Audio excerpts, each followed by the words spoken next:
प्रतापगढ़ शहर की प्रसिद्ध थेवा कला, जिसने पूरी दुनिया भर में अपनी कला की वजह से प्रतापगढ़ शहर का नाम रोशन किया है।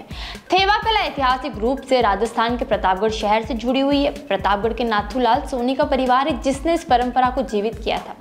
सन 1975 में थेवा की कला को महारावत सावंत सिंह ने पहचाना। जब उन्होंने थेवा शिल्पकार नाथूलाल सोनी के द्वारा बनाई गई इस कला को देखा तो उन्होंने उनकी योग्यता के लिए उन्हें उपहार में भूमि दी और राज सोनी की उपाधि से उन्हें सम्मानित भी किया था। थेवा कला को आज से कम 400 साल पुराना माना जाता है। यह कांच पर सोने की चित्रकारी की तरह है और यह टांकला नामक कलम जैसे उपकरण की मदद से की जाती है। वहीं प्रतापगढ़ के राज सोनी परिवार को भारत सरकार के द्वारा कई बार राष्ट्रीय पुरस्कारों से भी सम्मानित किया जा चुका है।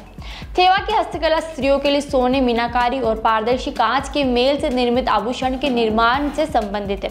थेवा कला से संबंध रखने वाला परिवार सिर्फ और सिर्फ राजस्थान के केवल प्रतापगढ़ जिले में ही रहता है।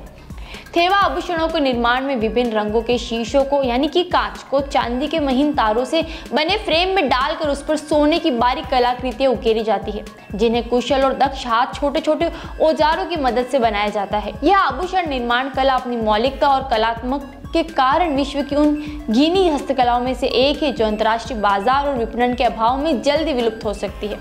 थेवा नाम की उत्पत्ति इस कला के निर्माण की दो मुख्य प्रक्रियाओं थारना और वाड़ा से मिलकर हुई है। अब जानते हैं कि आखिर थारना और वाड़ा है क्या। दरअसल इस कला में पहले कांच पर सोने की बहुत पतली वर्ग या शीट लगाकर उस पर बारीक जाली बनाई जाती है जिसे थारना कहा जाता है। दूसरे चरण में कांच को कसने के लिए चांदी के बारीक तार से फ्रेम बनाया जाता है जिसे वाड़ा कहा जाता है। तत्पश्चात इसे तेज आग में तपाया जाता है। फलस्वरूप शीशे पर सोने की कलाकृति और खूबसूरत डिजाइन उभर कर एक नायाब और लाजवाब कृति का आभूषण बन जाता है। कांच पर कंचन का करिश्मा कहे जाने वाली ये शिल्प कांच पर सुनहरी पेंटिंग की तरह है जो चित्रकारी की नींव पर जन्म लेती है। इस कला की रचना करना बहुत कठिन तथा मेहनत का काम है, लेकिन सोने पर चित्रांकित शिल्प को कांच में समाहित कर देने का कमाल इन मुट्ठी भर कारीगरों के पास ही है।